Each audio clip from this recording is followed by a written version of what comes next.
Hi guys, and welcome back to another video. Today you join us at Goodwood where we're visiting for the Festival of Speed. As it's Bmw M's 50th anniversary, they're unveiling some special cars here, including the M3 Touring.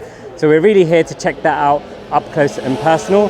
As it is 50 years of M, they have some very special cars going up the hill, and hopefully we'll be able to check them out in the paddock in a bit more detail. But for now, let's head over to Bmw M Stand and check out the M3 Touring.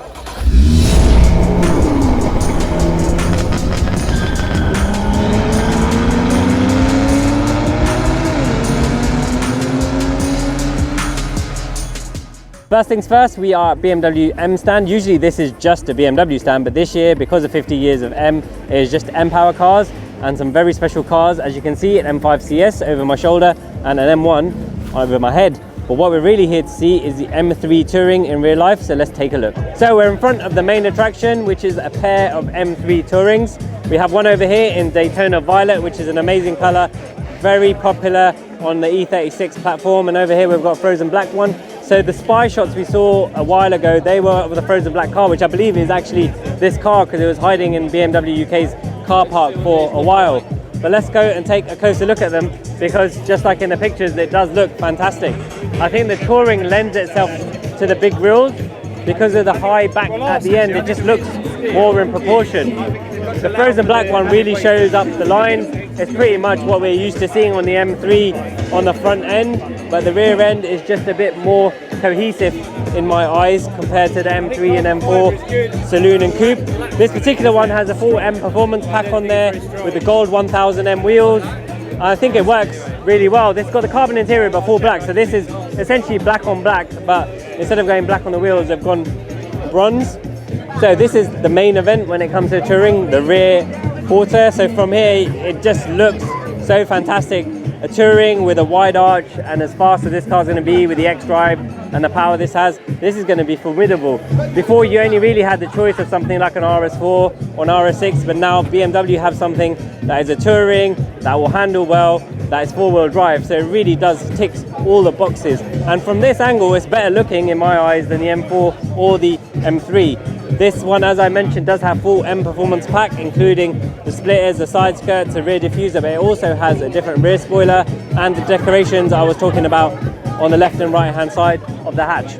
So inside, it's pretty much the same as the M3 and M4 that we're used to. This one has the carbon buckets, the same as our M4 has. But the main change inside is obviously the screen, which you have here. This is the new updated iDrive system, and the screen is one continuous unit. So this is the same as we've seen in the i4 and in the iX. So apart from that, it's pretty much the same apart from that big screen, which is going to take a little getting used to, but I believe the new M2 coming out will have the same system, so it'll become familiar to us very soon. We covered the M4 CSL in detail when we went to BMW Welt, but they do have one on the stand in exactly the same color scheme, but we didn't get inside that one, so we'll have a look inside this one in a minute. But over this side, you have the full race bred version of this car, which is the M4 Gt3, which looks absolutely mad with its wide arches and big ducts and the big gaps in the grille. This one has actually been doing pretty well in the races it's been in, so it'll be interesting to see how successful this model is racing in the future. So looking at the rear of the M4 Gt3 car, as I said at the beginning of the video, it's super aggressive. I really like this wing, and I think I want a wing like this, obviously not this big, but something similar in design and not as tall and wide for our M4 road car, because I think this would work really well with the theme that we're going for, which is kind of motorsport derived. Whoa! So it's first time sitting in the CSL. It's pretty much the same. Obviously the main differences are the carbon fiber tunnel here. The seats are very different, and in the back there's no seats, and it's got a closeout with CSL written on it. The door cards are pretty much the same. So in the original E46 M3 CSL, the door cards were all carbon to lose more weight, but in this you've got the center tunnel, and the seats are actually feel similar to the normal carbon ones in the M4, but looks like they've got more weight saving techniques in it. But yeah, overall I like the color scheme. The black and red works really well. Behind me we have the very controversial Bmw Xm, which was their celebration of 50 years, and they made a standalone M car, but it wasn't a sports car as we were all expecting, but it was an SUV. It's very futuristic. I think the best way to describe this car is, you've got a game like Halo, and the game developers have said to BMW, can you design us something that that is going to fit into the game and look very futuristic. And this is what you end up in. I can fully imagine playing Halo and jumping in this car and shooting some aliens.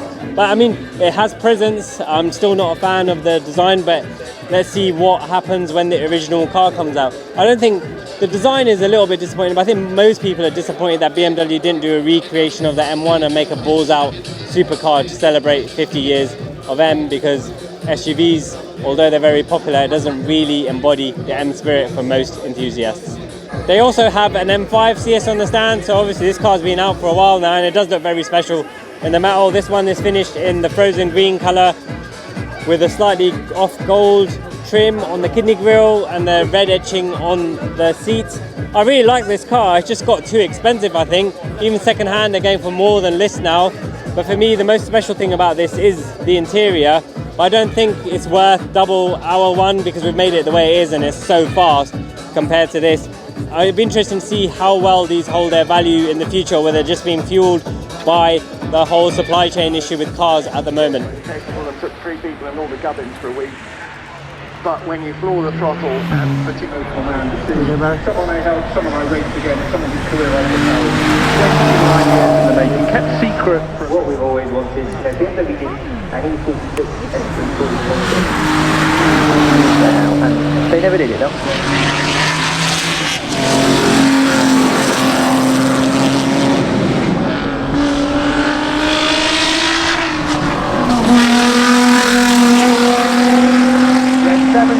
Oh yeah, boy.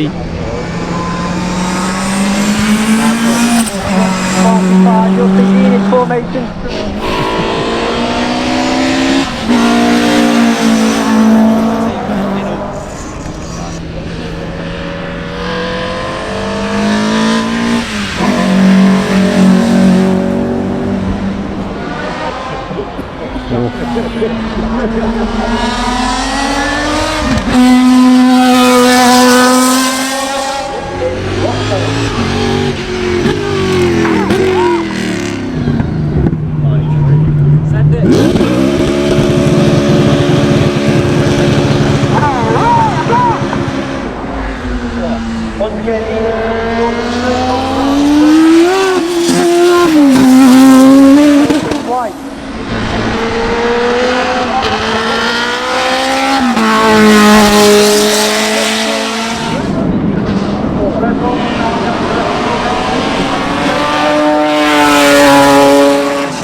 It's been parked up for like a month. They could have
Hello?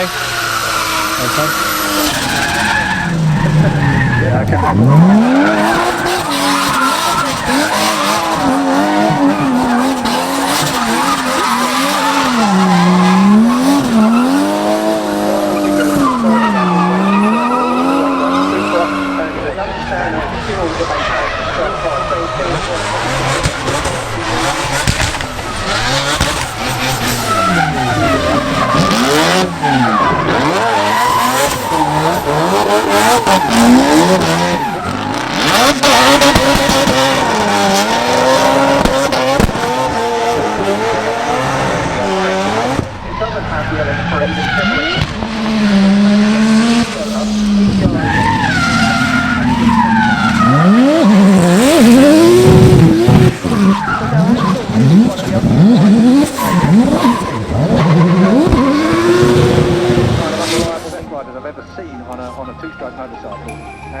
We're about to see him go up the hill for the first race. Just seeing some of the cars heading back down to the front. This is part of the Bmw M group, the Brabham that we saw through Untitled Chapter earlier. That ran the Bmw M engine, so that's why the M12 engine, the 600cc turbo, so that's the connection. Although it's a Brabham Formula 1 car, it was still very easy connected with BMW. And you're seeing some of the other cars there, the Bmw 3-litre ESL going in, also the 635 Csi, just saw that heading up into the white car, just heading up at the head there of that little group. That was from the early 1980s, another very successful machine in European touring cars, and the M3 as well. This was such a delightful car. A friend of mine had one of these as a road car when it first came out. I absolutely adored it. Loctite and Rampage, the two people that are on the side of that particular car, used to sponsor a motorcycle team out of Hertfordshire, and run by Steve Parrish of all people. Steve Stavros Parrish, who was around this weekend. Truck racing champion, obviously a great motorcyclist in his time as well, one of the most stylish motorcycle racers there are. But Loctite and Rampage used to sponsor the Yamaha team, which incidentally I rode for. Oh right, oh, that's nice. So it's good connection between you and Steve then, yeah? Yeah, he paid me nothing. I think he was the man with he used to wear the small checks. Oh, the last year of BMW Power.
That wasn't cool enough watching them run up the hill. We can now take a closer look at some of the cars that we just heard. They sounded absolutely glorious. So you've got the M635 Csi Race Car here. I really love this livery. So it's essentially showing the inside of the car, including suspension components, the seats and the engine bay. Over here is one of my favorite race cars of all time, which is the E21 Group 5. So if you watched our video where we went to the BMW Museum, they did have one of those in there and I was kind of lusting over it. But to see it up in person and going up the hill is a completely different experience, and this is what really Goodwood is about. Cars you've only ever seen maybe in pictures. You not only get to see them, but you actually get to see them moving. Next to that we have two of my favorite race cars, which is the Bmw M1 Pro Cars. I remember seeing these as a kid racing around, and again to hear these going up the hill, it's just an amazing experience. And if you're here when they're starting them up to go over to the hill, you get to hear them cranking over and starting before they set up on their journey. We did hear this one going up as well. So this is an M3 DTM car. This sounded absolutely amazing, as most of them do. But again, childhood car, seeing it on TV, see it in real life. So I started coming to Goodwood about 5 years ago, and the first time I came I saw all the pro cars and the race cars starting up and going up the hill. It was always a very magical moment and something that will stay with me forever. We recognise these two from BMW Welt. So these two were inside BMW Welt next to the CSL, and it's the Brothers M4s, which were, I believe, designed in-house by BMW in terms of the body kits, and then they built the engines and made them around 1,000 horsepower. If you haven't seen that video, it's well worth checking out to see the development that went into these. But again, we saw them in Welt, but didn't see them in real life. We've actually seen these drifting up the hill, which is absolutely fantastic. Over on this side, we've got some of the F1 cars when BMW was racing in F1. So the palm of that car is obviously very famous. And they've got the Z4 Gt3 car with the anime cartoon style livery on it. And the V12 LMR, this sounded incredible. So at BMW Museum we saw the art car version of this, and this is the other version of it. And then next to that we've got two McLarens F1 GTRs, the long tail version. Yeah.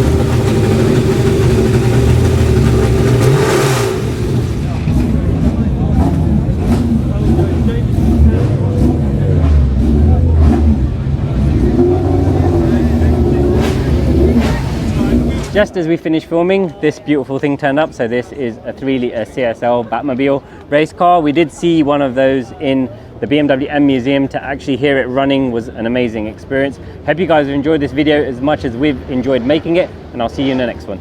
Thank you so much for watching, guys. If you liked the video, please give us a thumbs up, and if you haven't already, please remember to subscribe to the channel and turn your notifications on. If you want to join the conversation, please drop us a comment below and we will do our best to respond to you. And if you're running out of things to watch, why don't you watch one of these two?